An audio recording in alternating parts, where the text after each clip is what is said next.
2008 সালের পর এবারে বাংলাদেশে একটি সত্যিকার প্রতিযোগিতামূলক ও বিশ্বাসযোগ্য নির্বাচন হয়েছে জানিয়েছেন বিদেশি পর্যবেক্ষকরা। নির্বাচন অবাধ, সুষ্ঠু ও আন্তর্জাতিক সম্প্রদায়ের কাছে গ্রহণযোগ্য বলেও মত তাদের। ভবিষ্যতের রাজনৈতিক প্রক্রিয়ায় সবাই যেন অন্তর্ভুক্ত হতে পারে, নতুন সরকারকে এই আহ্বান জানান পর্যবেক্ষকরা। রিপোর্ট ইমরুল কায়েসের। ত্রয়োদশ জাতীয় সংসদ নির্বাচন ও গণভোট পর্যবেক্ষণ করেন ইউরোপীয় ইউনিয়ন, কমনওয়েলথ সহ বিভিন্ন দেশ ও আন্তর্জাতিক সংস্থার পর্যবেক্ষকরা। নির্বাচন কেমন হলো তা জানাতে শনিবার রাজধানীর একটি হোটেলে সংবাদ সম্মেলন করে ইইউ নির্বাচন পর্যবেক্ষণ মিশন। এতে মিশন প্রধান ইভার্স বলেন, বাংলাদেশে যে ভালো নির্বাচন হতে পারে 12 ফেব্রুয়ারি তারই প্রমাণ।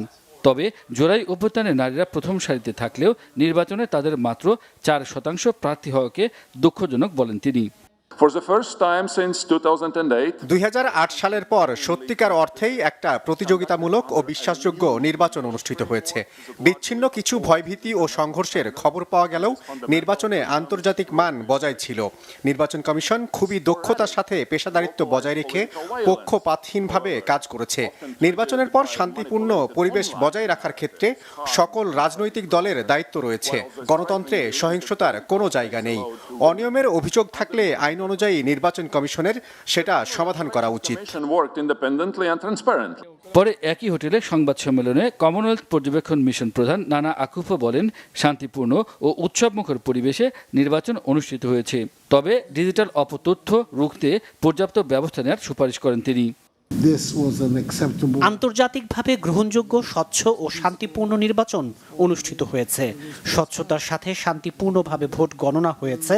আশা করি শান্তিপূর্ণ এই পরিবেশ বজায় থাকবে।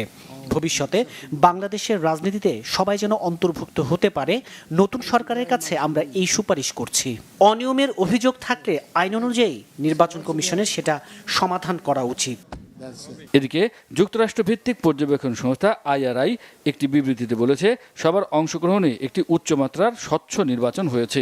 কোনো হুমকি না থাকলেও নির্বাচনে নারী ও ধর্মী সংখ্যালঘুদের কম সংখ্যায় প্রার্থী হওয়ার বিষয়টি উদ্বেগজনক। ইমরুল কায়েস, বাংলা ভিশন, ঢাকা।